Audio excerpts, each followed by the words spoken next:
Waiting for Dr. Deepak Gupta. He said he is joining us.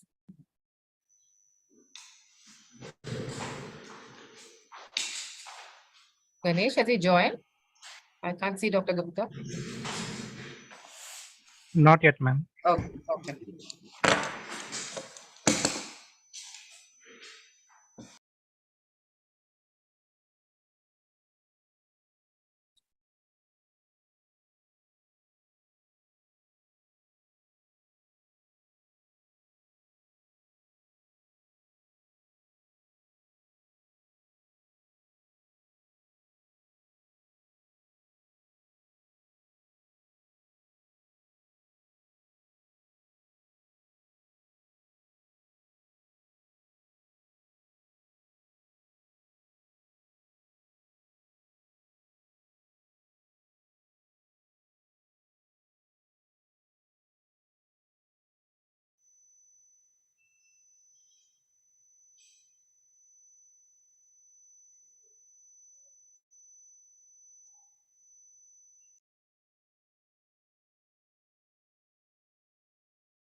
Dr. Gupta, you're here. Should we begin? Yes, join, ma'am. Yeah.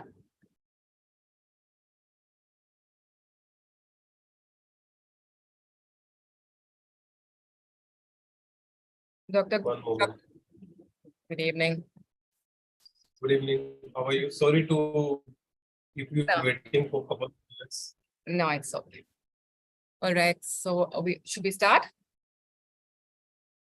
Yes, please. All right. So good evening, everybody. A very, very warm welcome to everyone who has joined on the Zoom here and to the others who are joining through the Commonwealth YouTube and the Mohan Foundation YouTube link.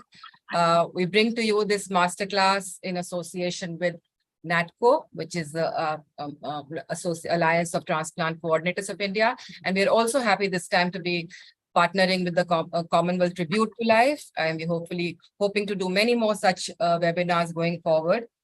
The webinar today is on pediatric organ donation. Pediatric organ donation, as we all know, refers to the process of donating organs from deceased children and even infants to save the lives of other children who require organ transplants. But we also realize that it is a complex process and comes with its own unique challenges, both medical and emotional. And in this masterclass, we'll look at pediatric organ donation from all these lenses.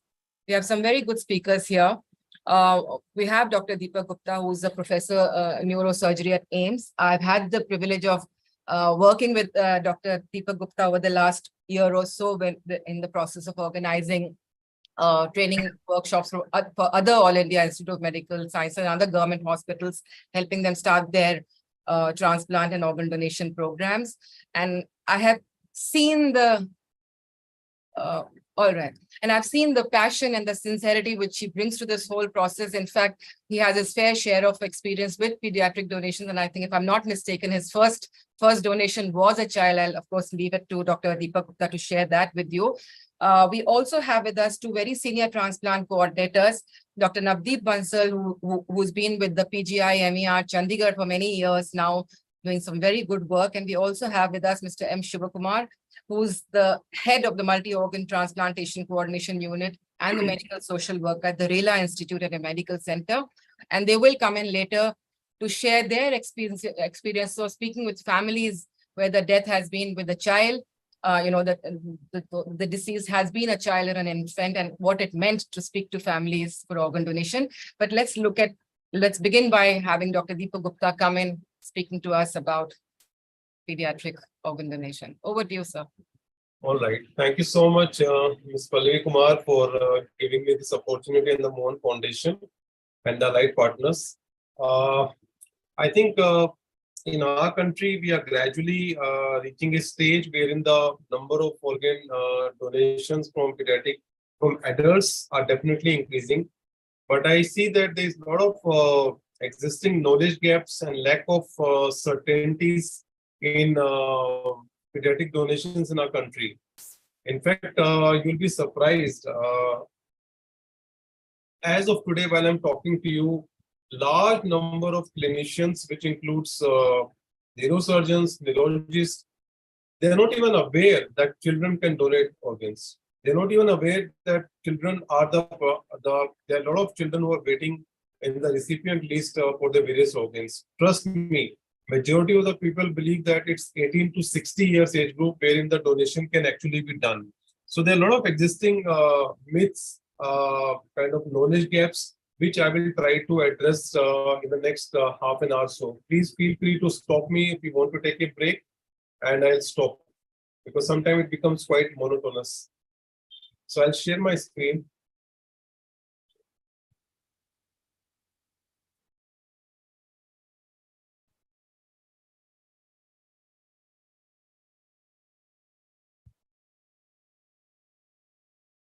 One moment.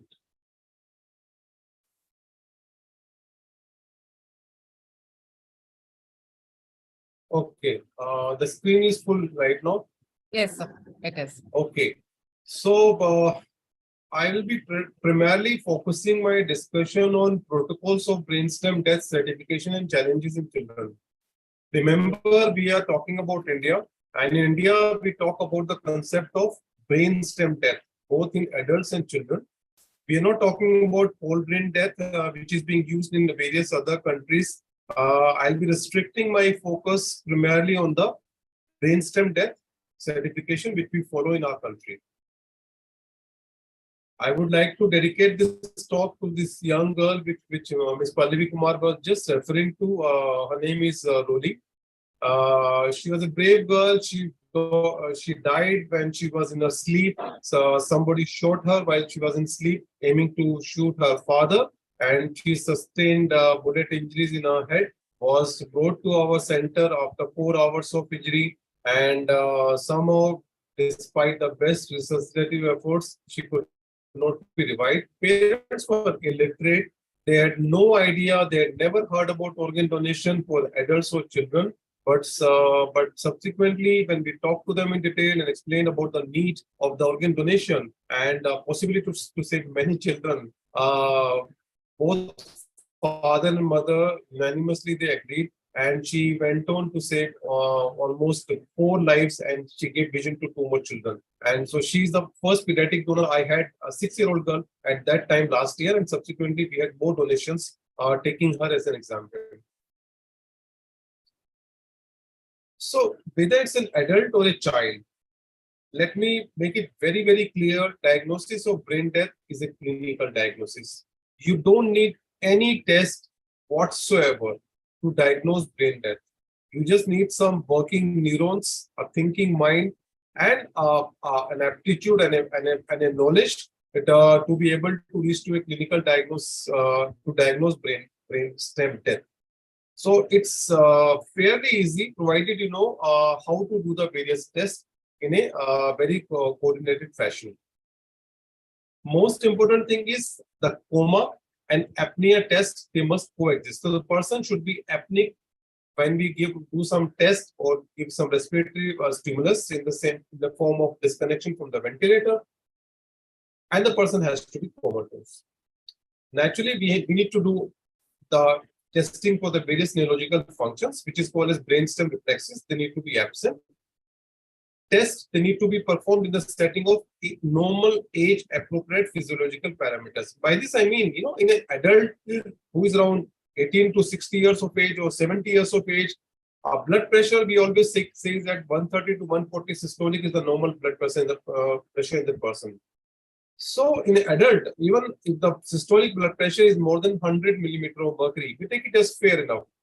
But if you have an infant, let's say 1 month infant, and his or her blood pressure, if it is 70, that is fairly normal because of the age of the child. So we have to take those age appropriate physiological parameters. Then the other thing which is very, very important is there has to be a known cause of coma. You know, if you have somebody brought to you in the emergency in a comatose condition, there could be nth number of causes. You just don't jump to reach a diagnosis of brain death in that person. If you have a history of trauma, road traffic accident, so you have a known cause. Okay, if you have a history of hypoxia or ischemia or a stroke, you have a known cause. But if you do not know the cause, please think twice or thrice, in fact, multiple times before jumping to diagnose brain death in that person. The condition should be irreversible. That means there should be no chance for the condition to come back. And how do you say that? By doing a CT scan, which is the investigation available at all the level 1 and level 2 trauma centers and some level 3 trauma centers. And majority of the high hospitals in our country. Then you have to do a complete neurological examination, which is a mandatory thing. The examinations have to be conducted 2 times. There are certain countries wherein you do 3 tests. Some countries are asking for doing tests only once. But let us restrict ourselves to what is there in the guidelines laid down by TOTA.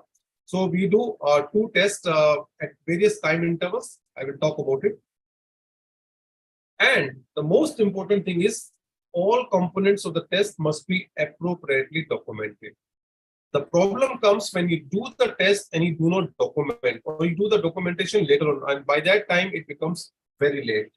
Sometimes it so happens even in the form 10, when 4 people are supposed to sign, let us say only 2 people have signed. The patient attendant may take a picture of that and may say to the rest of the group or the rest of the media and other people that the 4 people were not present during the test, and this can be a big setback to the program. So you have to protect yourself and you need to document the test appropriately. So these are the causes of coma which I was talking about. They need to be excluded. Patient should not be having an alcoholic intoxication. Patient should not be having some depressant. There are many drugs which are given to the person. Person could be on some drugs, opiums and other things, or he could be on some muscle relaxants, midazolam. So by default, we say that the 5 half-life of the drugs should be elapsed before considering brain death certification. Person should not be hypothermic, because we know that any person who becomes brain dead, he becomes hypothermic at the end, because the hypothalamus fails, so you become hypothermic, hypotensive, and you develop diabetes insipidus. The person should not be in shock, and he should not be having major electrolyte disturbances, especially more so the sodium has to be more than 125 or less than 160, and serum glucose should be in 50 to 300 range. These are the important things which have to be kept in mind. Now, sometimes you must have heard of some stories, some newspaper articles saying that, oh, this person was wrongly diagnosed brain dead, and the person woke up and remained to live for many, many months and years. I think no patient has ever recovered from the diagnosis of brain death if it is correctly and appropriately done and documented. Let me make it very, very clear to you. Recoveries from the brain death, so-called brain death, they happen only if there's a premature discussion of the brain death by the physicians with the families, if there's a premature discussion with the organ procurement teams or the transplant teams, if there's an inadequate assessment of the confounding factors. I told you, patient may be in shock, patient could be having some drugs, they have not been completely excreted from the body, somebody has not performed the apnea test correctly, or may not have done 2 apnea tests, may have done false positive ancillary test. And sometimes, patient may have a respiratory drive and you may misinterpret it as a ventilator autocycling. It happens sometimes. And see, these are the common drugs I have listed here on the right side. Atracurium, clonazepam is very, very commonly given to the patients. Codeine, diazepam, fentanyl is being used. Midazolam is being used very frequently. So let's say if a person is on midazolam and fentanyl infusion, that means the half-life of midazolam is 6 hours. You have to wait minimum for 1 day. The person has to be on infusion of one particular drug. So all the drug has to be excreted from the body before you start evaluating the person for brain death. So this is extremely, extremely important. Please remember this.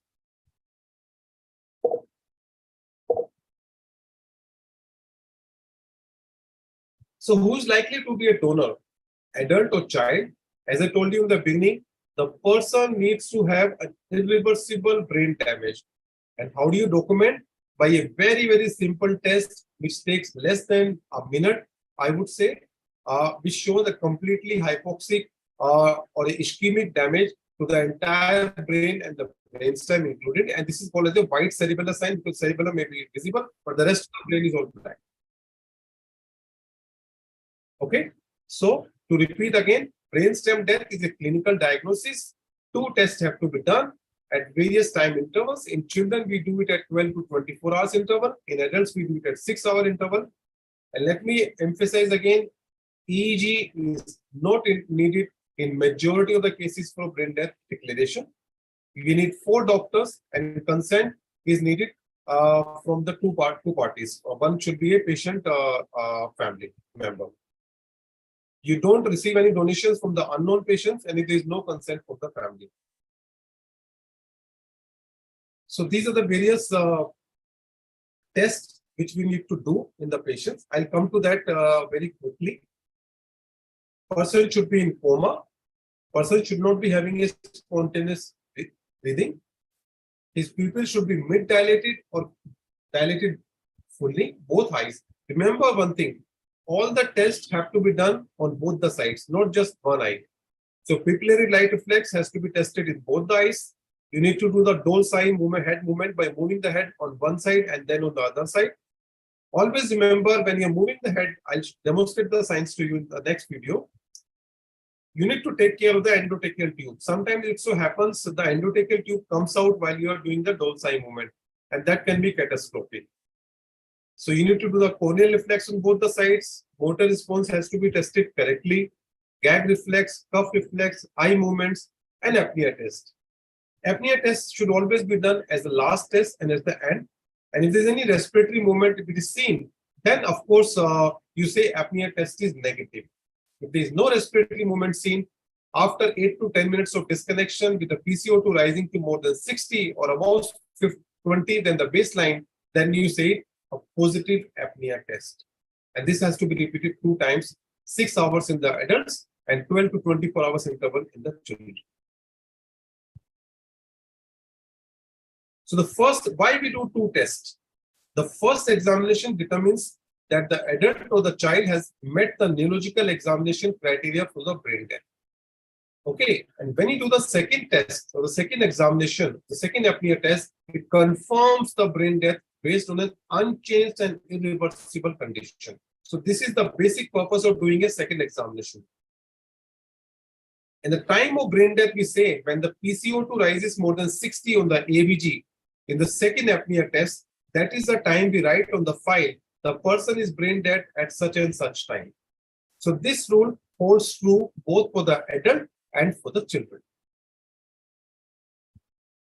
Now I will come to important deviations in the children. First, I'll be talking about which are the donors, pediatric patients who can donate. Then I'll talk about medical evaluation and the consent from the family issues. Remember one very important thing, neurological death in children is infrequent, but it is not uncommon. In fact, if you go to the intensive care units, even in the pediatrics department, not the neurosurgical department, you will see many children dying of hypoxic ischemic insult. So in case you want to pick up cases of potential or possible brain death donors in children, you need to visit the pediatric intensive care ICUs, the neonatology units, and of course the intensive care units of the trauma of each and every hospital.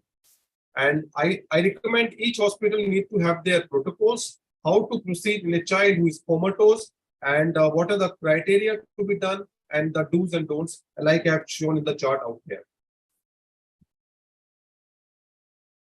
Now, this particular gentleman, Christopher Pallis, he defined the ABC of brain death, and he always used to say that the physiologically children are no different from the adults, and the argument is purely visceral and scientific. However, having said that, the pediatric guidelines, they may look very similar to the adults, but the important things. One is the timing or observation. We always observe children for a longer period of time, let's say between 12 to 24 hours. The younger the child, more is the interval. If you look at the form 10 very carefully at the end, it clearly mentions subject to the assessment by the physician team. The interval can be prolonged, so it does not specify. However, as a rule of thumb, a child between 1 year to 12 years of age, you do it minimum 12 hours apart. And child who is younger than 1 year of age, I recommend you do it at 24 hours apart. There's a lot of deviations in this. Some people say up to 1 month of age, you can do 24 hours apart. And after 30 days to 18 years of life, you do it 12 hours. So it's purely subject to the discretion of the physicians. But for you, for all practical purposes, you remember, any child who is younger than 1 year of age, 24 hours, and child who is older than 1 year of age, 12 hours should be the interval between the two tests. Then use of ancillary tests has got some relevance in children. The reason being, at times, the clinical examination has got some pitfalls in children. I'll come to that in the next slides. Children may have some small eyes or difficult to do the corneal reflex. And as I told you in the beginning, if any of the tests you cannot do, you need to do an ancillary test. As simple as that. So there's a more uses of ancillary test in children at times, though not always.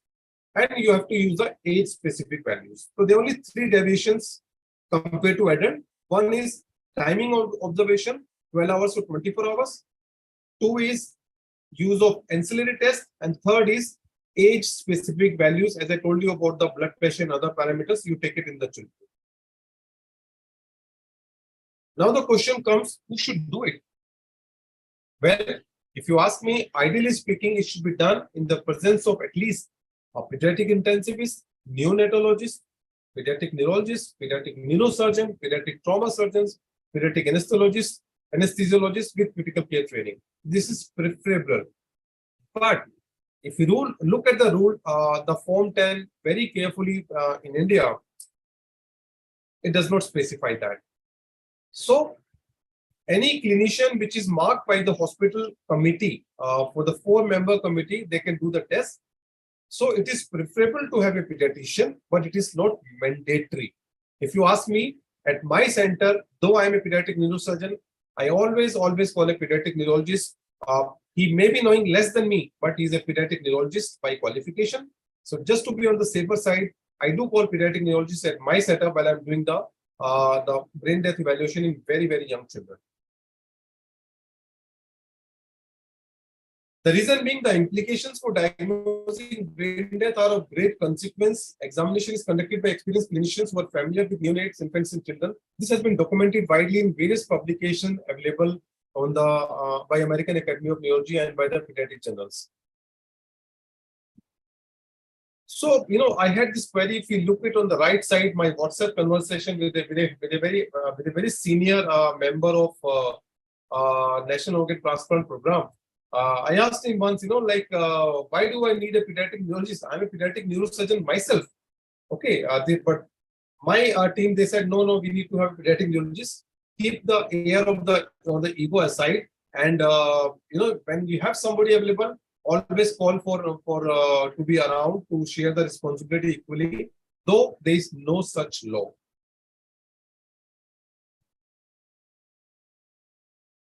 Now somebody asked me, a children less than 1 year of age, why the hell do you want to do this brain death evaluation? Are there any recipients waiting? I mean, can you transplant to a child who is 7 months of 8 months of age from a brain dead child? Actually, the situation is completely different. We have seen cases wherein the kidneys have been retrieved from a 1-year-old child, from a 39 days old child, from a 3-day-old infant. And those 2 kidneys together have been transplanted on young children and even on young adults also. So it's doable. And the beauty of children is that even the ABO incompatible hearts take up well, because the immune system is not very well developed in the children. So if you have a 6-month-old donor with the heart is good, you can transplant that heart to another child.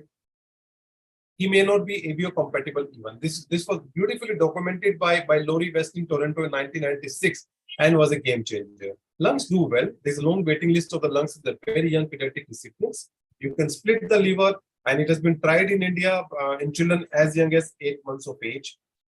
And very young children, cases, 3 days and 39 days old infants have been reported in our country, India itself, successfully.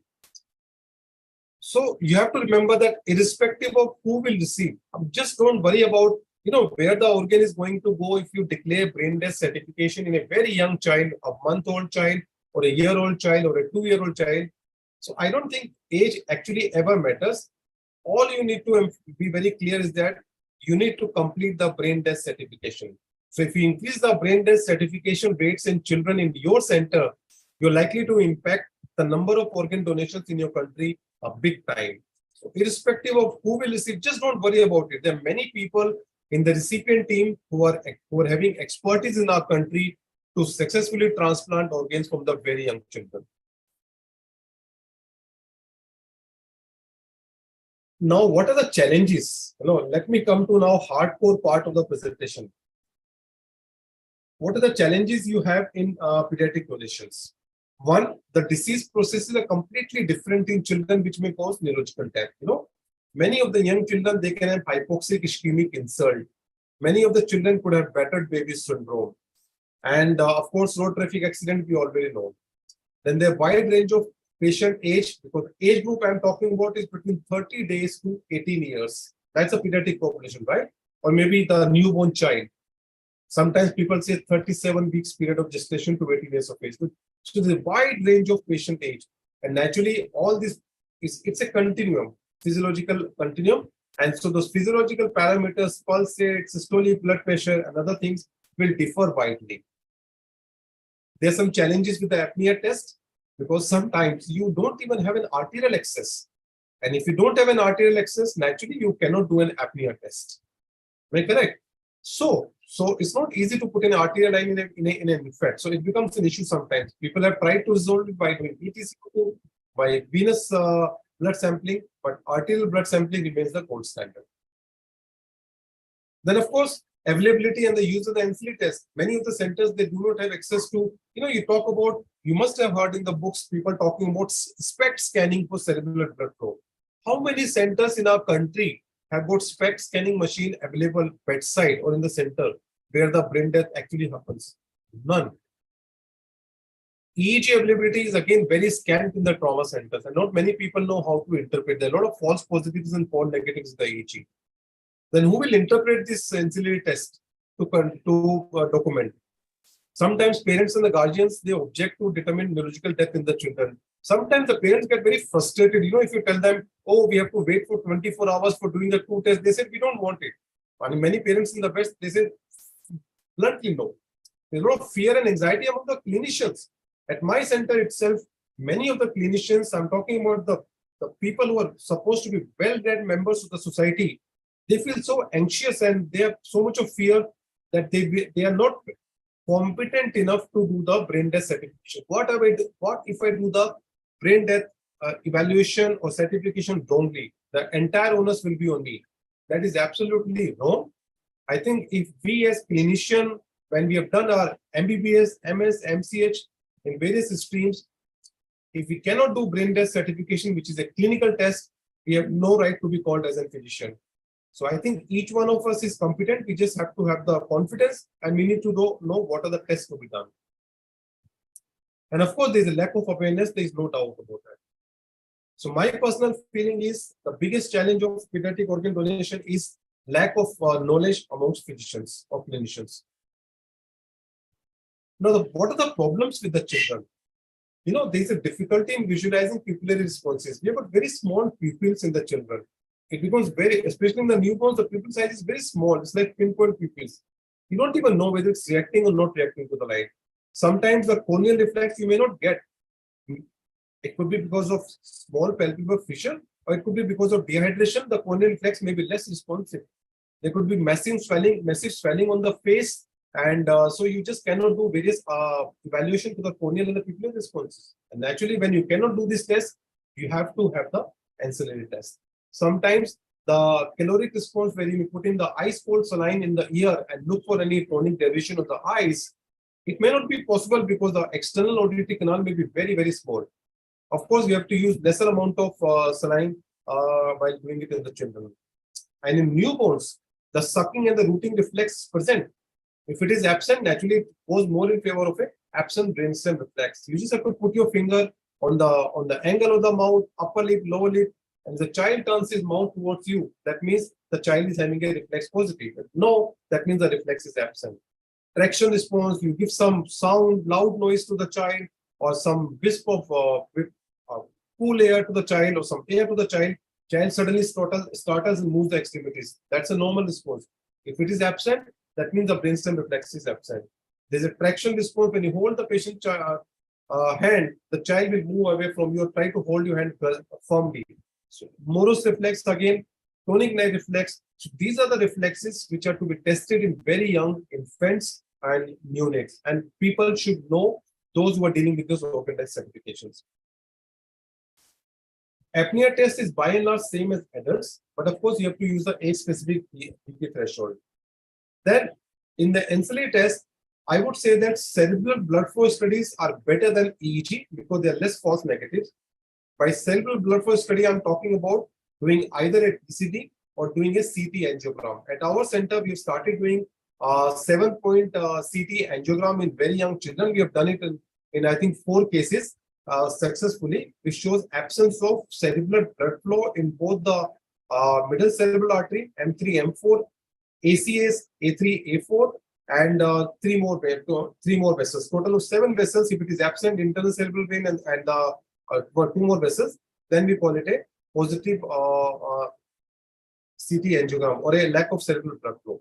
So it is doable in the children, and you don't need to do a DSA shifting the unstable child for the digital subsection angiogram. The TCD sometimes has got transcranial Doppler has got false positive, because sometimes when you do the fontanelle compression, the fontanelles are open. There could be some false recording in that. I mean, if you ask me very openly, what are the total number of tests you need to do? A total of 25 assessments are required to declare a person brain dead, and all must be checked. You know, all these things are there in our Form 10 also, if you read it very carefully. So, you know, right from the beginning, I've told you about the prerequisites, about the examinations, and about the apnea testing, what all things to be done. You have to tick on each of them. And it's always best to have a document ready in your ICU, read at it, and start ticking it. And if you don't tick any of the parameters, then you have to do an ancillary test. It may look very simple when I'm making my presentation to you, but yes, it requires some expertise. And I believe that the neurologists or the neurosurgeons, they are best marked for these 25 assessments. There are 2 reasons for it. Because they have been trained all their life about what is happening in the brain and spinal cord, upper spinal cord, and majority of the patients or the potential of the possible brain dead donors are admitted under them. Over 95% of the organ donations in our country come from traumatic brain injury. And naturally, they all are admitted under neurosurgeons in most of the centers. So they are the best people to do these assessments, I would say. Dr. Gupta, I do want to open it up for discussion. So how much, another 5-7 minutes? 5 minutes, I'll wind up. Yes. Not, thank you so much. Or I can stop and you can open up the discussion now. Let me just finish it quickly. Yes, yeah. So basically, you need 1 patient, 2 tests, 4 doctors, 6 hours apart in adults, and 8 hours apart in 12 to 24 hours apart in children. 8 organs, Form 8 and Form 10 have to be filled up. And this is how to remember. The doctor 1 basically certifies the irreversible nature of the brain injury. The doctor 1, 2, 3, they conduct the test together at 6 to 12 hours interval. And doctor 4 is the administrator of the hospital who supervises the administrative aspect to save 8 lives. So this is how you're looking for the motor movement. Sustained pressure for pain for 10 seconds, minimum.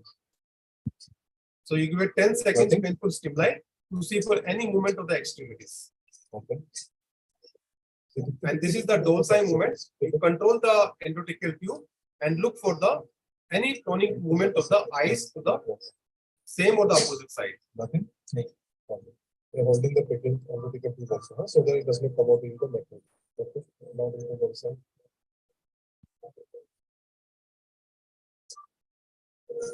No. Okay. No cuff. So this is the cuff reflex being tested. Gag reflex.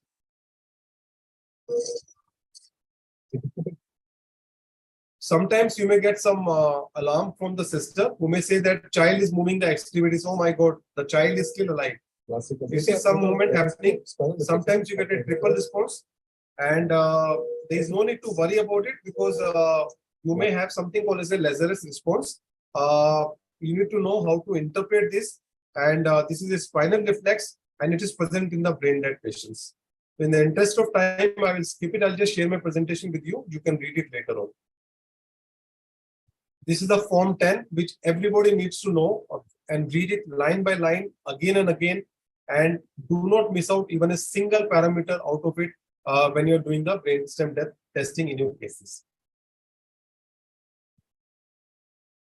And where do we get these patients? Most of the patients are picked up from the pediatric intensive care units and the neurotrauma units. The patients can be from the road traffic accidents, stroke, intracranial lesions, and hypoxic ischemic injuries.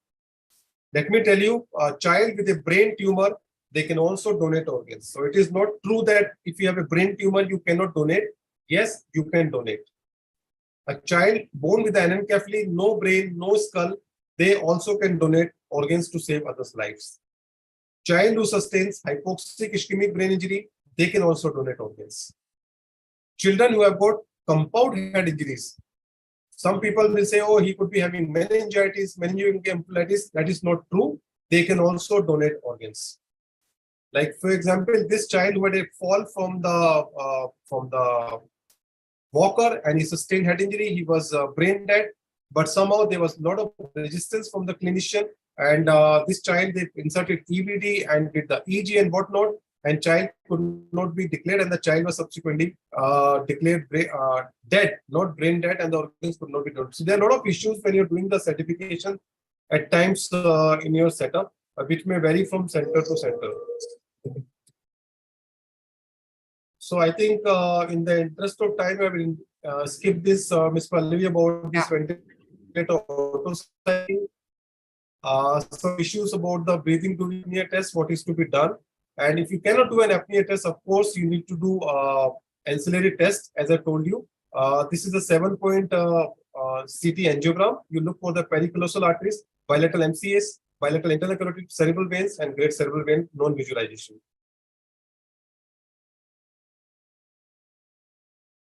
You want me to stop here? Yes. We do Okay. want to open it up for a bit of a discussion and bring in also our coordinators. Thank you so much. There are some questions, Dr. Gupta, but just before we move there, I would like to bring in Angie Scales, who's the lead nurse, pediatric and neonatal donation at NHSBT UK. Thanks for being with us, Angie. And if you could just share your experience in UK and how did it seem different from what we are doing here in India? Oh, thank you so much for being able to join you from the UK today. Actually, there was a brilliant talk. Thank you so much. It was comforting in some ways to see that we have very similar challenges to you in the UK, particularly around lack of knowledge, awareness, and also confidence in terms of testing. We have had some high-profile cases recently that have ended up in court, which have had an impact on the confidence of clinical colleagues to test. But I completely agree with you, where testing is carried out correctly and you have ensured all the preconditions are in place, then the test is absolutely valid and no one has recovered from that. A couple of points just to kind of pick up on, if that's okay. One, in terms of the lower limit, I was going to ask you whether you had a lower limit, and you alluded to very small children within that.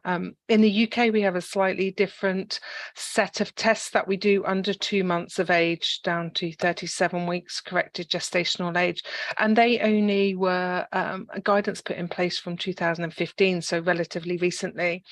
And again, reassuring that actually the main difference around those testing is observations of the preconditions, so for a longer period of time in those much smaller infants, so very similar to your suggestions. and also the rise in the PCO2. So it's very more specific in those younger children than it is in the older ones. And just to comment very quickly on one of our biggest challenges is around utilisation of organs, particularly in children under 5 years of age. And it's a real challenge for us and quite a focus at the moment. But that doesn't mean that they're not required and not needed. I mean, we've had a lung transplant. I think our youngest lung donor is 5 weeks of age, with a very successful transplant from that. And just a point on that, our urgent paediatric heart waiting list, half of the patients on that waiting list are less than 2 years of age. That's a real challenge for us. So I'm really interested to hear your talk, and thank you again for allowing me to join. I just want to ask, is there a hesitation on the part of clinicians to declare brain death in pediatric cases because of the... Yes. There is. It's something that we're working through at the moment, and it's a real focus for us in terms of training. Obviously, there is some difficulty sometimes in an organ donation organization doing a lot of training on brainstem death testing. So actually, one of the things that has come from the high-profile cases is that our Pediatric Critical Care Society is now much more involved, and our neonatal colleagues are much more involved in leading on this. So hopefully we will see less of that kind of concern around the conflict of interest. Dr. Gupta, you see the same hesitation on part of our Indian clinicians to declare brain death when it's a pediatric case? Yes, yes. So that is why most of the people, I would say, they are hesitant to go ahead with the pediatric cases, though it is not so difficult as I enumerated in my talk. And I think we just need to talk about it more and more. There are a lot of potential donors who are missed in my observation.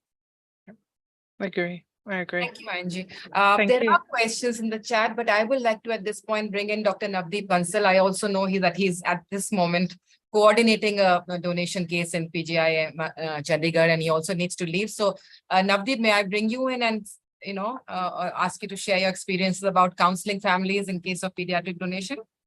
Yes, ma'am. Yes.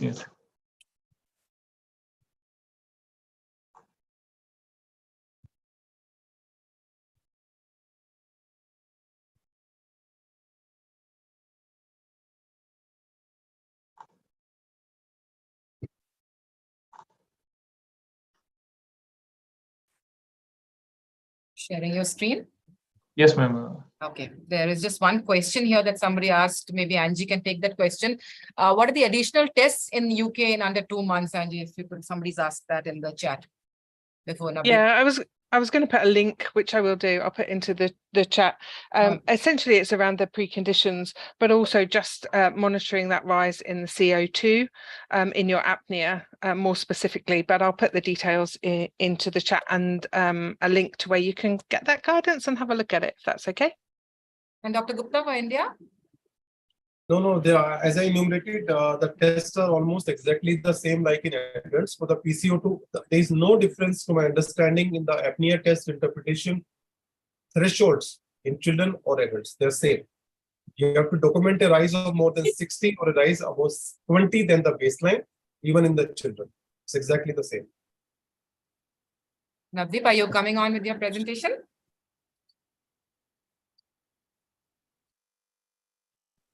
Navdeep, I think he's doing it. are you? Yes, ma'am. But I'm not able to share.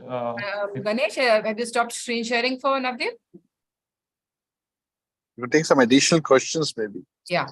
I'll be waiting. So somebody has said, Dr. Satya wants to know what are the common concerns raised by the family for organ donation in the child. So I think probably Dr. Gupta can bring in the more clinical perspectives, and then our coordinators. The most common question which is raised by the families is, oh, my patient is having some pulse rate and blood pressure on the monitor. So that means he's alive. That is the first thing. So I always tell them it is like a cadaver with a beating heart. I think we as clinicians, we need to understand the sentiments of the family. And whenever somebody raises this question to me, I always wait. I always say that let the family understand the irreversibility of the condition. So this is the most common thing which is there in the mind. They see that the person is breathing because of the ventilator and the person is having some blood pressure because he's alive. And so they do not accept it. This is my observation over last many, many years. Over to you, Navdeep.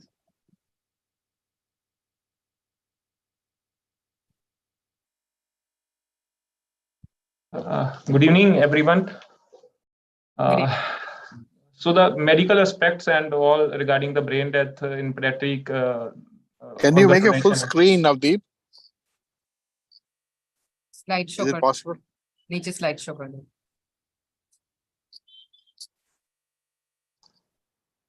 Is it okay now, sir? It's Navdeep, okay, carry go on, don't down worry. and there's a slideshow sound right on the lowest bar. And next to that, next to that, Right. Go right. No, right. And the Yes. next one, yeah, Navdeep. Yeah. Good to go, yeah. So now we are going to discuss regarding experience in pediatric donation as a transplant coordinator.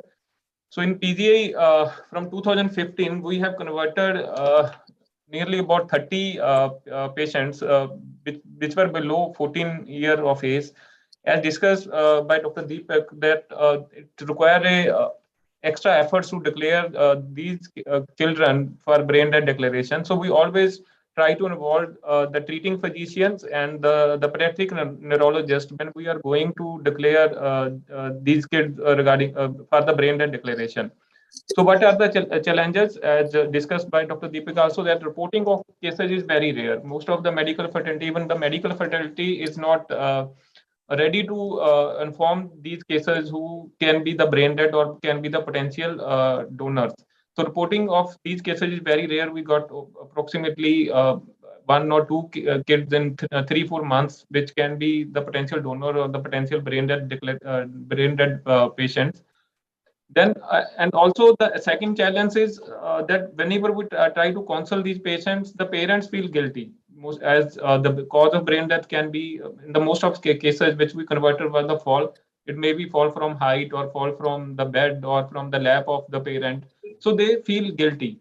So it's very difficult to make them convinced that it's not their guilty, and they refuse that this thing happen due to our fault, and we are not going to further disfigure our child, or we are not going to give any consent for organ donation. So this the guilt feeling in the parents is also a great challenge to overcome while counseling these patients. And also, if they the reason of the brain death is due to any disease condition or the other factors, they also feel guilty in that also.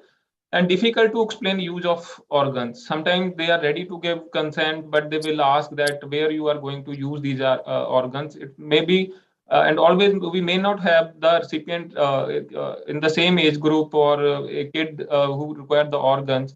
We may have to put these organs in an adult patient also. So they, it's very difficult for them to understand that their organ of their baby or a kid is going to be utilized for an adult patient. So it's again become a challenge when we are going to do the counseling to these parents. And body disfigurement, it's also a great hurdle while we are going to ask them for organ donation, as most of the cases will be non-MLC. Even if it's MLC case, if it's a MLC case and no, then also no third party is involved. It will be most of the cases it will cause of MLC will be the fall from height or anything where the third party is not involved. We can justify this body disfigurement in case of adults, as they have to undergo the legal procedures. They have to take the claims from the third party, or they have to take the insurance. But in case of children, no other person is involved, and whenever we explain that child is no more, he or she can be a brain dead, then they will opt for LAMA. They will not go for the medico-legal procedure or for the postmortem. So the body disfigurement is also a great challenge to overcome when we are going to counsel these parents. And also when we are counseling, then it may be only a single child of the family, or the for that that particular couple, that they will not listen anything when you are going to approach parents. And on as a coordinator, your own emotions when you are going to consult the small kids may be a factor when you are going to consult them, which may not be there when you are going to consult adult patients. So these are the some challenges which we face as a coordinator when we are going to consult these parents. And there, when you are going to address the various family aspects, there the family have various aspects when you are counseling them. And if they get agreed for the organ donation, then they may have some particular demands or something that you may fulfill. If you can fulfill, like when we were counseling a family, they were asking that our kids should be in our when you will give the body, that our kids should be in his or own clothes. There should not be any mortuary sheets on the body of that kid. And even some of the family ask for the particular toy to be handed over to the family to that kid when we are going to hand over the body of that kid. And one of the family demand for it's a doctor family. The kid was I think 12 years old, and that's where the family was from a medical background. Since we did the demand for an extra brain dead declaration committee for that kid. So we go for the third brain dead declaration committee, although it was not documented, but for the satisfaction of the family, we go for the third brain dead declaration committee for the satisfaction of the parents.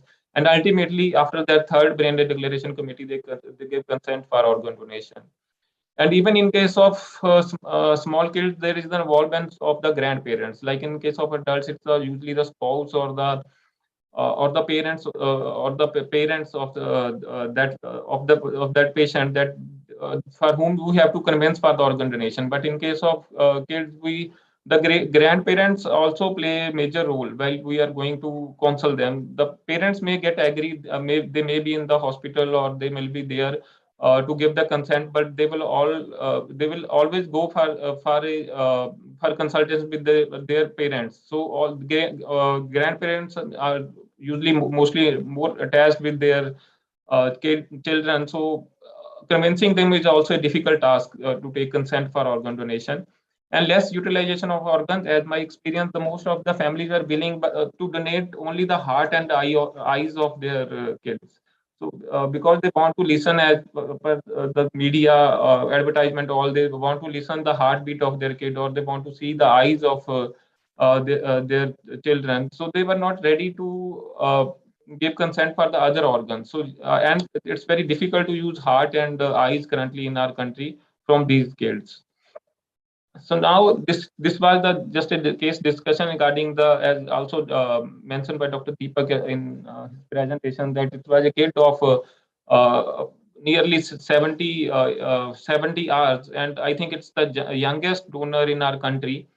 When I got a call from the pediatric emergency, and I visited that emergency, then I checked all the details of that patient, and I see that it's only 70 hours old neonate. So we were not ready, or we were not sure whether we can go for the organ donation from such a less age neonate or the kid. Then I called all the transplant teams whether we can retrieve the organs or not. Then we searched a lot of literature, and some literature was there that yes, we can go for the organ donation. Then I consulted this family. It took I think more 1 or 2 hours to convince them. The kid was with some congenital malformations, no brain development was not there, and they gave consent for DNR. They have already given consent for the DNR of this kid. Then I consult them for organ donation, and and it was a DCD case. So after that, when they give the consent, we wait for the cardiac arrest, and after that, this patient was shifted to the OT, and the kidneys were retrieved from this kid. So I think it's the youngest kid in our country who become as organ donor. And second case was of Ibadat. It was a young girl of 39 days only.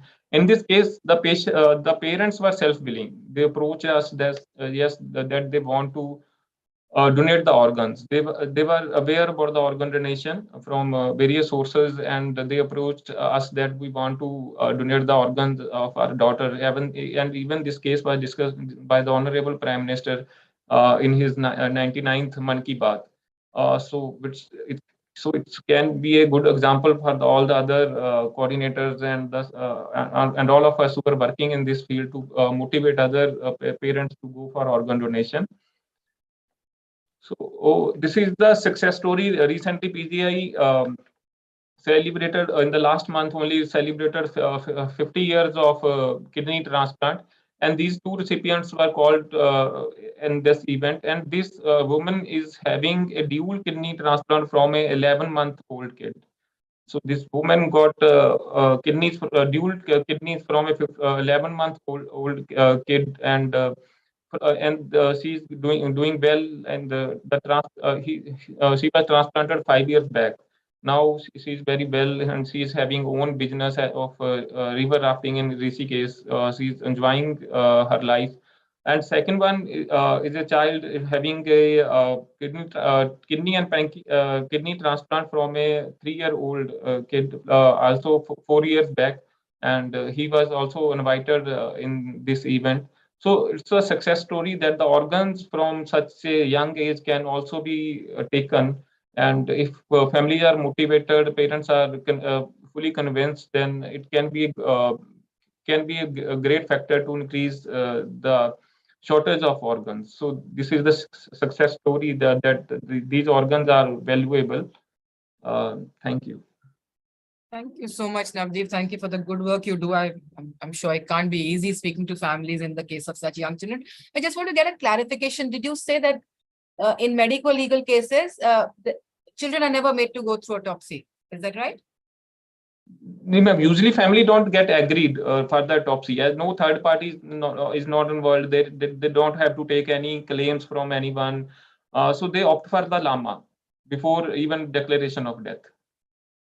Dr. Gupta, could you talk about what is the situation in medical legal cases in children? Navdeep, you could just stop sharing so that we have. Yes, ma'am. If you could just stop sharing your presentation so we can see Dr. Gupta.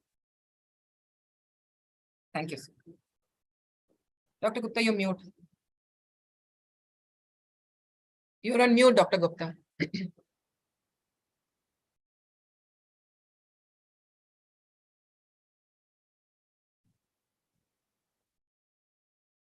Ganesh, have we made it? No, I'm open. I'm speaking. So what's happened?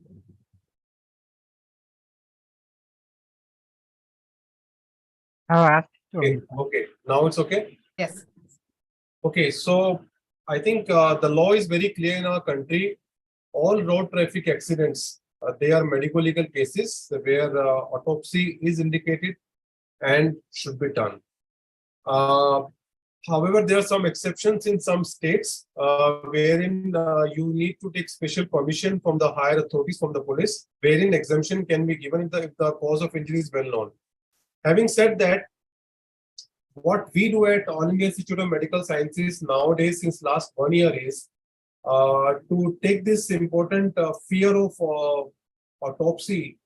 What we do is during the time of organ retrieval, we ask the forensic medicine person to be physically present during the retrieval so that he or she can inspect the whole of chest and the abdomen for any injuries or anything sampling. And after the retrieval, when the body is closed respectfully by the surgeon, then we ship the child or the adult for a whole body CT scan. And it's called vitropsy.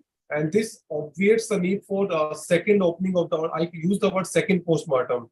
This obviates that need. And also, I have used this during my counseling, and many of the families, they have shown positive response. It cuts down the time significantly while waiting for body to be sent. In some cases, the body has to be sent to another hospital, civil hospital, for the autopsy to be conducted, Private hospital. for the forensic medicine person to come. And then, as a rule in our country, majority of the people, they would like the body to be taken for cremation in the adults before sunset. So all these things, they need to be respected. Children, of course, very young children, they are buried in our country. We all know that. So, but I think this autopsy issue is a very, very sensitive issue, and we need to follow the hospital and the state guidelines. And in our center, we do this what I have just told you. Because I agree with you, Dr. Gupta. So I'm wondering how, what Navdeep was saying. So in cases, Navdeep, where the organ donation did take place, in medical legal cases in children, the Yes, ma'am. autopsy would have been done, right? No, ma'am, the same we are following in PGI. Even in case of adults also, we have given we give instruction to the retrieval team that the notes should be appropriate, which the fancy team needs. They will put all the proper notes regarding the organ they are going to retrieve. So most of the time, they don't open again they don't open body again. They give findings according to the retrieval notes. The problem comes regarding the head. In case person has not undergone head Opening. In case of FIR, where the FIR is registered, but in case of if there is fall or if they the person skid from the vehicle, in that case they don't open body again. Yeah, because the opening of the head is very brutal, I would say. Those who have seen autopsy being done, they use those saw and everything. The necrotic brain is pouring out. I've seen it being done in the operation theater also to save time. It's a total mess, and just not an effect. It just and that is why we started doing vitropsy, and it is really a game changer for our center and saving a lot of time. And it's fine because this is what we were doing during the COVID pandemic. And I think one issue which we have not discussed, I had just 4 slides left. If I get permission, I could share those just last 4 slides. May I? Sure. Coming from Dr. Gupta, talking about, opening of skull is really something, being a neurosurgeon. My goodness, Dr. Sharoff is there. Sir, good evening. Is my screen visible? No. Now it's come. Yeah, you just need to put it on slideshow. Do we have some time to discuss some of the challenges which we face in pediatric donors? I mean, I know you had some, I joined a little late. I will discuss just 4 slides. I promise, just 4 slides. Sure. Regarding consent from the family. This is if you look at the law very carefully, it says anybody who's less than 18 years of age, any of the parents of the deceased person may give authority for retrieval. But I think it's preferable but not mandatory to have consent from both the parents. I open it to discussion. At least in our center, we take consent from both the parents, especially more so in the children. And if the parents have expired, naturally the grandparents or the siblings can consent. So I think you need to take consent from both the parents in pediatric cases. Dr. Sharoff or Navdeep, do you have a different opinion on this, or what is the take? I think it's very safe to do that because many times we have also seen that there have been some indifference in the family between wife and husband. And, one of them had given consent, the other person is not present. And when we ask, they say that, we have some problems in our relationship. So that becomes a little tricky. In one case, we had the father giving and the mother was not there. We were not comfortable at all. So between the father and the mother, if you ask me, I would definitely want the mother to give the consent. If the father is not there, then I would probably not insist too much. But definitely the mother should be there, is my personal opinion. Of course, if you have any other opinion, I'll welcome. Navdeep, do you agree? Yes, sir. We also go with the consent of the one parent also. One parent. But most of the time it will be the father who used to be remain in the hospital or with the kid. So I think it's more of a center specific and a state. The law is very clear, at least one parent. But I think it's always if you need to follow your center policy. At my center, people like to take consent from both. I don't know about the center policy or the law, but I think it's only ethical that both the parents are allowed to give consent. Both the parents, yeah. Then consent for apnea test. Actually speaking, you don't need any consent for the apnea test. Many times I've been asked whether you need consent from the apnea test. You don't need, because it is a test. It is a test which is being done for brain death certification in a person who is having an irreversible injury. And there is a lot of fear in the mind of people saying that apnea test can actually kill a person, which is actually not true. This is only the fear in the mind of the testing person, because most of the times, if any instability happens, it happens within first 10 seconds of the disconnection, and you can very easily reconnect. By and large, if we have done the preparation for the apnea test correctly, the patient blood pressure on the higher side, you have primed the patient, given 100% oxygen for 10 minutes, you are very safe in the apnea test, so you don't need a consent. Am I correct, Dr. Shroff? Or Yeah, absolutely. And the law itself says there's no need of consent. Okay. AJ, you're talking about the apnea test or the consent for donation? Sorry, Anjali? was that a question to me? Yeah. It was, Yeah. and so no, that is consent for donation. Yeah, even I got confused. There is no consent needed for the apnea test, but consent No, not at all. has to be ideally and ethically from both the parents. Nowhere in the world, consent for apnea is required. Not required, yeah. By the way. Yeah. Not required. Okay. Because So to summarize- apnea is a clinical test in a way, an extension of a clinical test, which is validated by doing ABG, the blood gas analysis. It is only part of that to confirm brain death, diagnosis. So nowhere in the world apnea test requires a consent. That consent has come for apnea test from private hospitals in India. They are confused about it. Is all I'll So- say. Yeah. So the carry home is like it's a clinical diagnosis in our country, but one needs to be cautious in applying brain death criteria in the young infants. Observation time of the two apnea tests in children is different from the adults.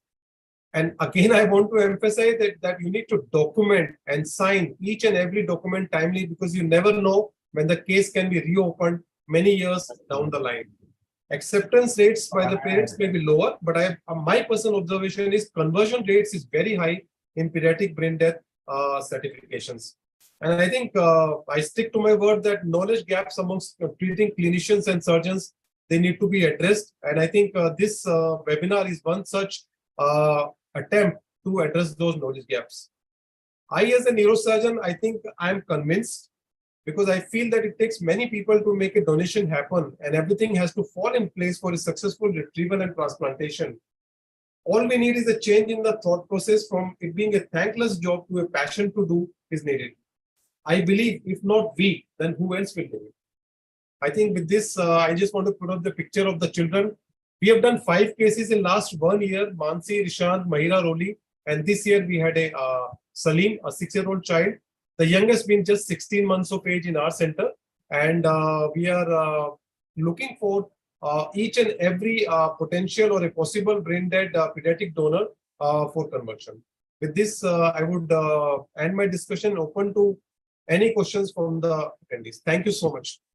Thank you, Dr. Gupta. We need more passionate doctors like you. There's a question here that says, what do you advise if the second apnea test is inconclusive? Example, the CO2 did not rise sufficiently.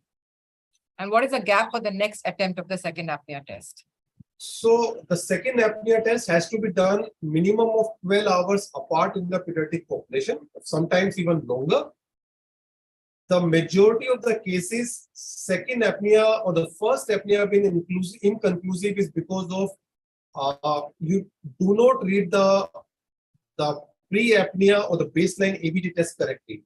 I've seen people doing the ABG, and on the ABG, arterial blood gas, if the PCO2 value is 35, as per the rule, of course you can do it, but believe me, it takes longer time.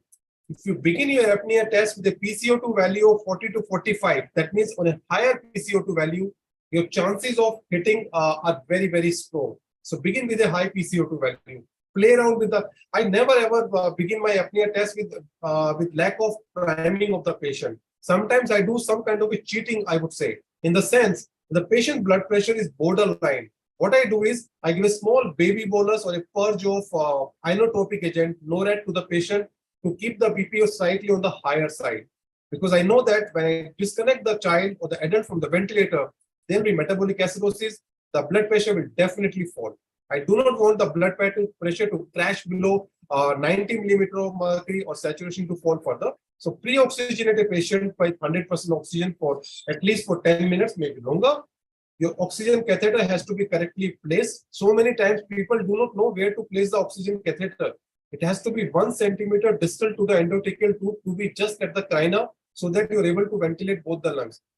The problem with the apnea test comes, or the inconclusiveness comes only when you do it incorrectly.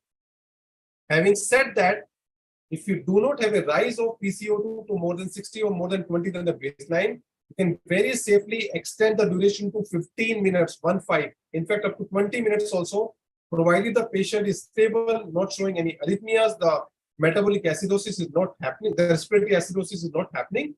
And even despite that, if you are not getting it, just reconnect the patient to the ventilator and do the test again within next 24 hours. It could be 3 hours apart, it could be 6 hours apart, but it has to be done within next 24 hours. You have to remember, a person when he or she is brain dead, the organs are failing and you are pushing in more and more efforts. The suitability of the organs, they deteriorate with each and every passing hour.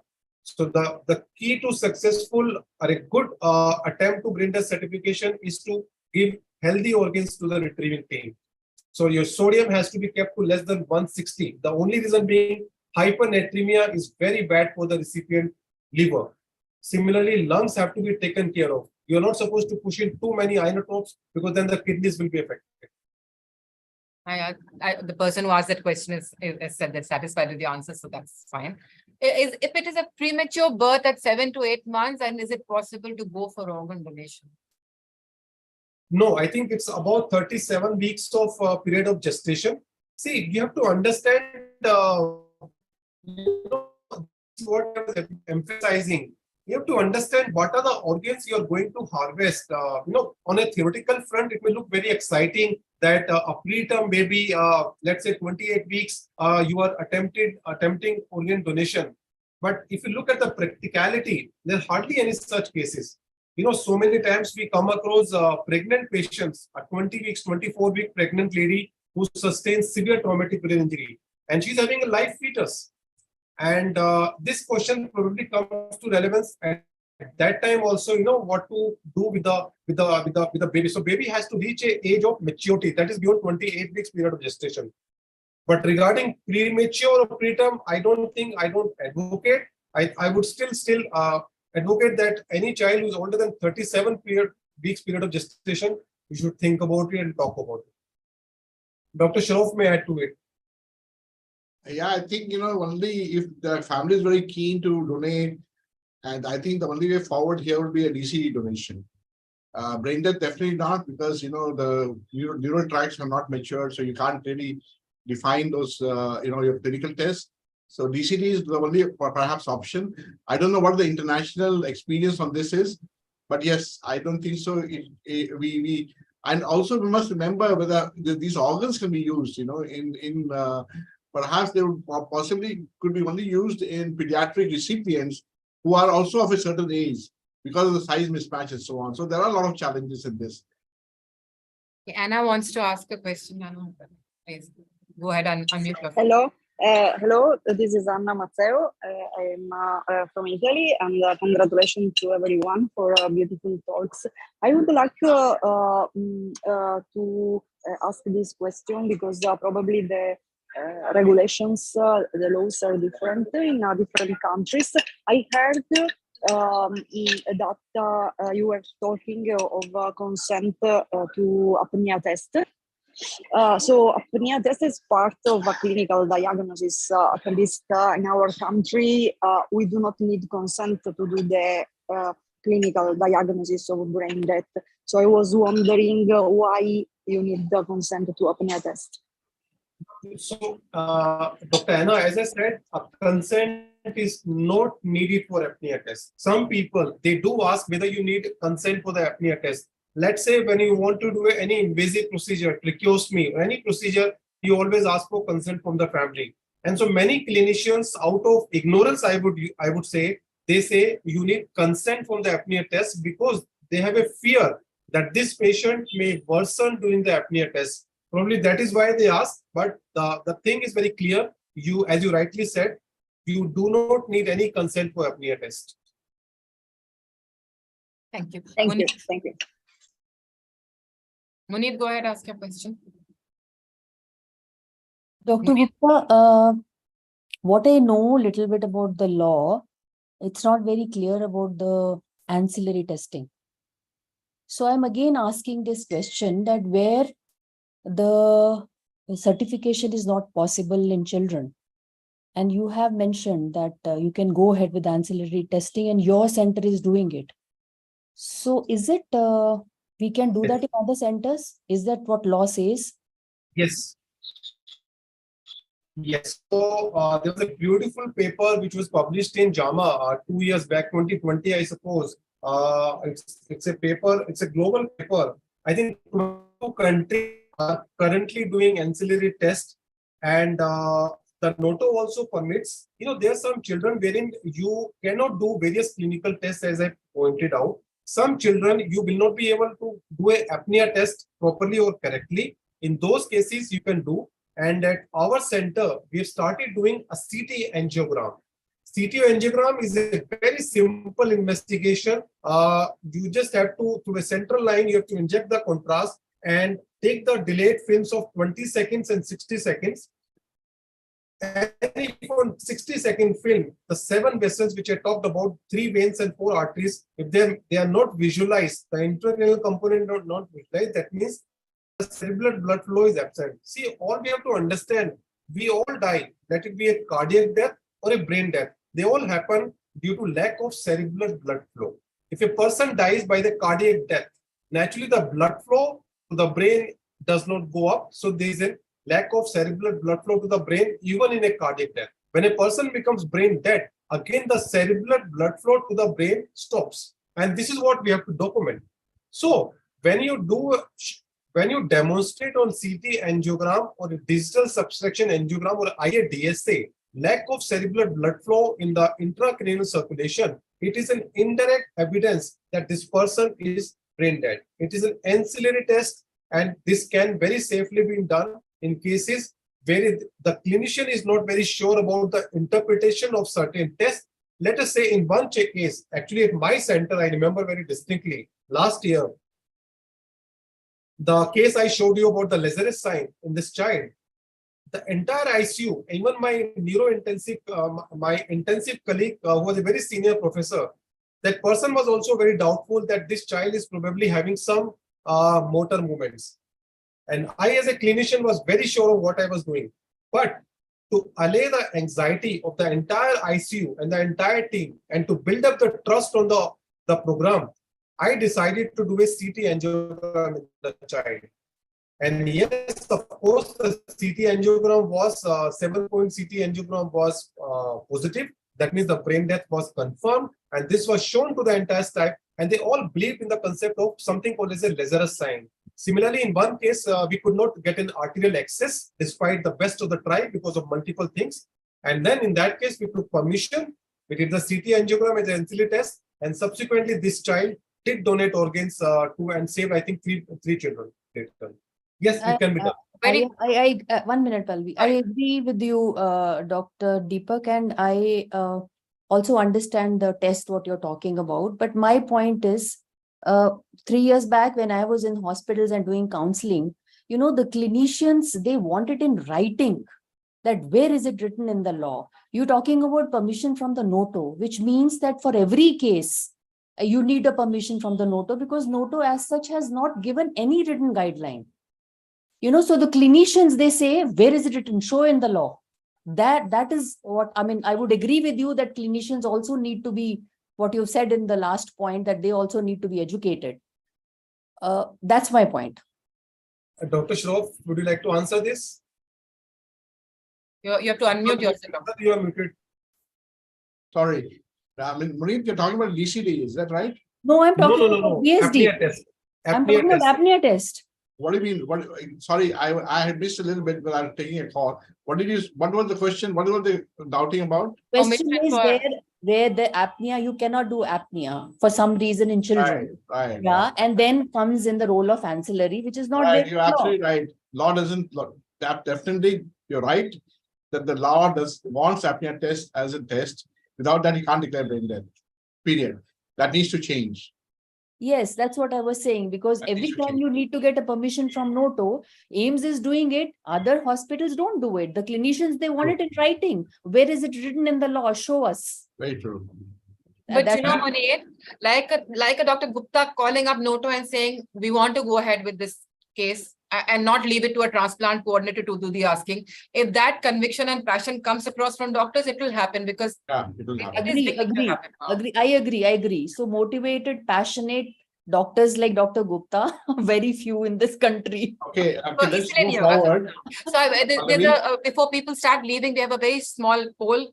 Ganesh, By the way, before that, I just want this question to be answered of miracle, since Lazarus yes, side yes, is being we'll talked come to about. that. But people are logging off. Dr. Shah, we'll just do the poll and then we can have this question. Fine. So Ganesh, if you could just do that, so that whoever has to leave can leave, and then So we want to know whether you handle pediatric donations or not in the group. So just click on the poll and submit, and you'll get the answer. Where do we click it? You click on yes or no. no, it's not getting clicked. I click.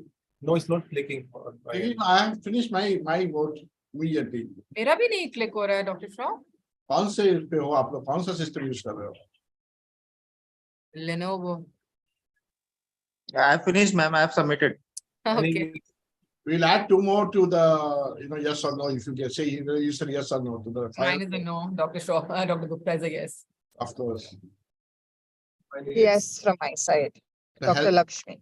While we're doing that, you can answer a question, of miracles. So yeah, so there, Prakash Logo wants to know what is the role of miracles. Yes, we do. Very, confirm very important in our country, miracles. So please. Yes, we do confirm in brain death certification, but I've encountered a person asking me the above questions. So will you give time for families to look at the possibility of a miracle? You're asking me? Yes, Dr. Gupta. Of course. See, this is, as I told you, this is such a sensitive program. You should never ever force something on the family. All you can do is to keep the organs healthy and functioning, and try to understand the irreversibility of the condition. In fact, at my center, I never ever open up the discussion for organ donation till the time family has understood and accepted one very basic fact. This is an irreversible condition and the person is not going to come back. Till the time they're expecting miracles, please do not talk about organ donation. So here the question is that, for after brain death certification, can there be a miracle, in a child for a child to come back to life? Because, with this Lazarus sign and so on, which sometimes does happen, that can kind of give some false hopes, both sometimes as you did in your case to a clinician and also, of course, to the families. It just shows that the family has not accepted death. And that is obviously, like Angie has written, is not a right time to ask for organs, because it's just another way, another defense mechanism to not accept death. In fact, it is also advisable, especially in patients who are on long-term ventilatory support, the children, if you have encountered a Lazarus sign in the ICU, and the brain death is certified, confirmed, family has agreed for organ donation, many people have recommended to give muscle relaxant to the child before shifting the child to the operation theater or on the table. Sometimes it so happens that you are giving an abdominal incision and the person may make a Lazarus sign and may make a partial attempt to get up, but that's a spinal reflex. So it's always sensible, once you're very sure about the brain death certification being done, irreversible mode of injury being shown on the CT scan, apnea positive, don't hesitate to give a muscle relaxant before shifting the patient to the operation theater. Some clinicians, some intensivists want, the family to be there when they're doing the brain death certification, like Rahul Pandit. So if you're going to do that in your practice, always warn the families that there may be some movement when you're doing certain tests. And that does not mean that the person's brain is functioning. That is very important to, tell the relatives that certain small movements may be there. If you don't tell them and you see Lazarus sign and the family is watching, it's all over. And I think, sir, we should not be scared about the Lazarus sign because there are some special tips. I skipped it in the interest of time. I'll share my presentation with everybody. Deepak, I'm saying that if the family is there watching you doing brain death testing, at that time something like this appears and you haven't told the family, then it's all over. Yes, sir. Okay, very quickly, I want to open it up to the audience. If anybody wants to share their experience of counseling a family where there was a pediatric donation, if there is anybody who wants to do that sharing. And my second question is going back to Angie. Mohan Foundation has a formal MOU with NHSBT UK for information sharing and knowledge sharing. Are there any specific training programs that have been designed for counselors to do pediatric counseling that we could learn from? Angie?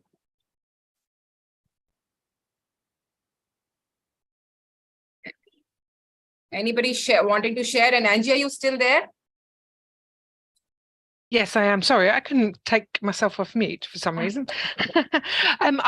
We don't run any specific courses for counsellors as such, but it's something that I could perhaps find out. That's we as in NHS Blood and Transplant, but I can find out if that's helpful. Perhaps something we can put together. Yes, yeah, absolutely. Thank you. I think Anybody here? Sorry. what will help, Pallavi, is I think, if you can come up with some case discussions of specific scenarios where they had difficulty in counseling and how they handle, especially people like Bhanu, who are very senior coordinators, people like from, PGI, and of course, Dr. Deepa Gupta. So if they can have certain case presented, maybe we can do another session on pediatric donations and just go for, rather than just, talking about the clinical side. If we talk only the counseling side, it will be of great help to everyone. Okay.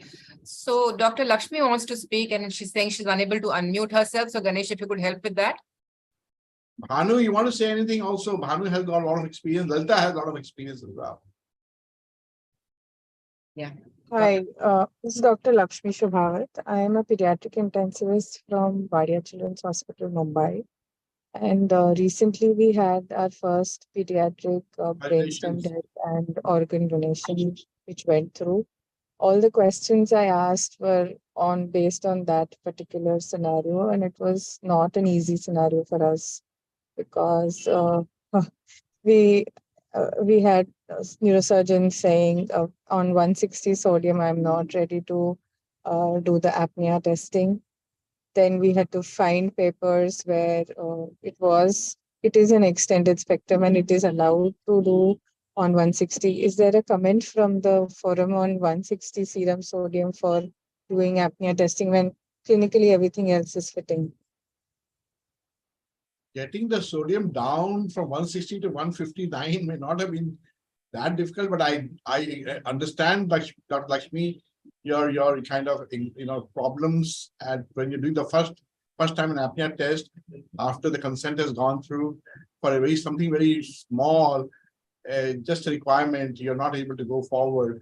I do understand, but sometimes these parameters have to be defined and you have to define it somewhere. So the difference between 159 and 160 is not likely to be too much, but unfortunately these kind of criteria have been defined on the national guidelines. And we have kept 160 as the marker for sodium. But if you give, if you had an NG tube and if you give some water and so on, and if you get given dextrose, I think bringing from 160 to 158 or may not have been so much of a challenge. Is my personal opinion. Dr. Gupta, you can maybe elaborate. Yeah. So see, as a neurosurgeon, I would say that the confounder factor to the apnea test interpretation will actually be a low sodium, that is less than 115. So if we have a patient who is having a sodium less than 115, then my chances of committing error in the diagnosis are very high. This 160 is bad for the liver, for the donor, not for the apnea test. Having said that, I think there has to be some limit needs to be set up. Some people have gone to 165 also. But majority of the papers which are available in the international literature, they're talking about 160. In my center, people were fighting initially for 150, then 155. Now they have agreed for 160. So I have made a SOP for my center, and now it's been a year now. Now nobody argues. Once you start delivering the result to your center, then people will not question you. Number one. Number two, as Dr. Ashok rightly pointed out, in your first initial 1 or 2 cases, you may be so pumped up to say, like this child needs to be certified ASAP. That usually does not happen. You need to have patience in certification, because certification is not everything. You know, a lot of things happen subsequently also. And what we do is at our center is 50% of the fluid we give it via NG tube, and 50% of the fluid we give it via the 5% dextrose with some neutralizing 6 to 8 units of insulin. And it usually works well. And sometimes in fact, we also add those prokinetic agent, IV metoclopramide or ondansetron to the patients to increase the absorption of the water. It works well, and maybe it may take you another 2 hours, 4 hours, but I think it works well. 160 is fine. You can quote Ames and me, no problems. And there are many papers from UK. Yeah, my neurosurgeon was not aware with an oral recommendation. I was continuously talking to either Rahul Pandit or Dr. Sunodani because there were so many obstacles which were just like, phone mein nahi chalega. Dr. Lakshmi, aap paper dikhaiye. So then I was really stuck on many things, but eventually it was a late. I would like them, please. I have the papers. I did have a 150 sodium when I did the first apnea because the 160 was a little older report and we were already giving free water. Lakshmi, So you have to understand, Dr. Lakshmi, you have to make people understand one very basic fact. When a person is brain dead, each and every person will have hypotension, each and every person will be hypothermic, each and every person will be hypernatremic because of DI. Even for temperature, people argue, what is the temperature you should take? Some people say 96, some 97. At my center, I take it 95. 35 degrees. So, in fact, to raise the temperature, 95 degrees Fahrenheit. So, I take the temperature as a cutoff because the thing is, when you are doing the second apnea test, you've got enough window. 6-hour window is there, wherein the temperature is likely to rise up. And there are some papers available for 95. I think UK takes 95. We take it 95 as the initial test. Yeah, so second time around, that is what happened. Like, even when we kept the baby open, the baby's temperature would fall and everybody would look at the inside the sheet and trying to see. So it was really tough in the second apnea. We had a bad time. I agree with point where I thought probably we did it at 45 and therefore we didn't reach that 60. We were stuck at 58 for a long time. Then we finally had to resort to the It's great ancillary that you made it happen, Dr. Lakshmi. And I do hope, Dr. Lakshmi, that this is a step forward and you keep doing it. It doesn't dissuade you from doing any more because you have such an opportunity, and I know in Padia Hospital to do very, very heartening to go through, and yeah, it was very good experience. Though it's sad for the family, but it was a very good experience for anyone. And thank you for joining this webinar also. it just shows your commitment to the process in the future. Ganesh, could you please unmute Lalita ma'am? I think you could unmute people, whoever wants to speak. Yeah, just unmute everyone. It's the last couple of minutes. Just let everybody be unmute if they want to be. Yeah. Unmute. Actually, all of them have that. But Lalita is not able to unmute herself, Ganesh. Yeah. And Bhanu, if you can. Yeah. Bhanu is not here, Dr. Shrav, but I just want to say that you had put in the comment that, sometimes the parents themselves come forward to make a donation. Way back in 2005, we did a 18-month-old boy. The father was a major. So they themselves came forward to make a donation. So it was a very, very easy donation. And following that, we had an 11-year-old boy who was declared brain dead after an accident. Again, the parents came forward to donate organs. I also want to share on behalf of Bhanu, who did a pediatric donation just 10 days ago. This was a 12-year-old boy, a laborer's son. And I believe he was pestering his parents for the past 6 months to buy a mobile phone. And they couldn't afford it. And the father yelled at him that he has to go to school and that he's not going to buy a mobile phone. Unfortunately, this boy committed suicide by hanging. My God. Saw on YouTube, I believe, as to how to hang, and then he hung himself. Very sad. And then the father agreed to donation. The mother didn't agree to donation. For 24 hours, we waited. And then we got the mother's donation also, and the donation went through. So, some of you were saying that consent of one parent is enough, but somehow we believe that we need both the parents' consent, and especially the mother's donation is in children's case. So we waited, and in some cases we have gone to the homes of this potential donor and convinced the other parent also. So I feel better to get a consent from both the parents. I agree with you. Yeah. Thank you, Lalita, for sharing this. Because when we started this program, we didn't even have the heart to ask pediatric donor parents. And we as clinicians used to hesitate even to approach them. And in many, many instances when donations happened, it was the parents who came forward spontaneously and said, we want to donate. And that's why I believe it could still be the case for many of our counselors and our doctors not to even initiate a conversation, if it's a pediatric donor. Dr. Deepak Gupta is our hero, so please share your email. Everybody wants your number and anybody else? Brinda, you have any experience? We'll just last 2-3 minutes before we wind up. Anybody here wants to share? All right, our other speaker. As all were saying, in our hospital also, we believe in taking consent of both the parents, especially when it is a pediatric age group case, because it's always better. Yeah, definitely. Our other speaker, Shiva Kumar, was called off. They are having an NABH. I also wanted to ask some of you, between the mother and father, who do you think should be the one who you should really, if there is mother, available, father available, and mother is not available, would you like to get the consent from mother or not? At least I feel in Indian situation, the mother should be consulted. Definitely. The long-term pain for the mother is much more perhaps than the father. I don't know. I'm just being, I agree. And that's a politically incorrect statement to make, Dr. Shroff. I'm not incorrect, but I'm just saying, I have whatever experience I have had from that. No, definitely for the mother, it remains for life. So I think giving that much importance to mother, her feelings, I think is vital. Yeah, Anna. Anna wants to say something. You have to unmute yourself. You're mute. Please. Somebody needs to unmute her. Ganesh, please unmute everybody. Yeah.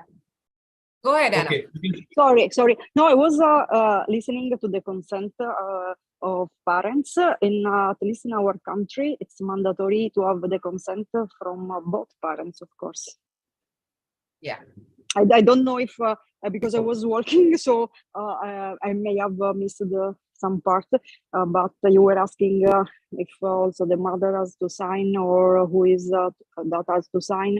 And for example, just 2 weeks ago, we had big surgery in a patient. We had to wait also for the father to come because he was not there before the surgery, because both parents in our country has to sign. The same is for organ donation. At least in our experience in our country. Thank you. Thank you. Dr. Parul, and let that be the last question of the evening. Good evening. I'm Parul, transplant coordinator, PGI Chandigarh. We have counseled not many pediatric cases in our institute. The consent that we had was from 48.5-year-old neonate. The parents were willing for organ donation. But in the discussion where we are talking we need the consent from both the parents. But in our scenario, normally the mother is not present in the hospital. We have just the father and the other relatives who are present in the hospital who are not even willing to discuss the condition of the patient with the mother or other relatives, those who are not present in the hospital. So it becomes... Yes, sir. We're not saying that, we are saying it is preferable to do that. If you have one, signature, that's fine. But we personally feel it is good if both the parents are involved in the consent process, so that afterwards there's no rift in the family, between the family, because we want everything to be, good for the family. Good, they shouldn't, he shouldn't go back and the mother should not get upset and so on. So it is preferable to have both the parents consent. But if you have one parent who is signed and you're not able to contact the other parent is okay. I mean, we're not saying that you have to, but it's a good practice to do that. That's all we're saying. Like Prakash has shared in the chat that, the Good practice. mother was willing to donate, but she was so scared what the, husband would say if he got to know.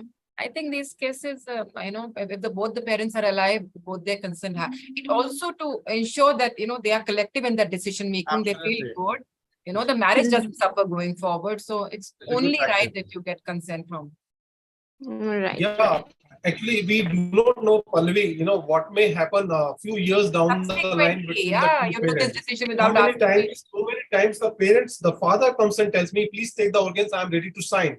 And the mother is away, she will not even come to know about it. We'll go ahead with the burial of the cremation, but we say no.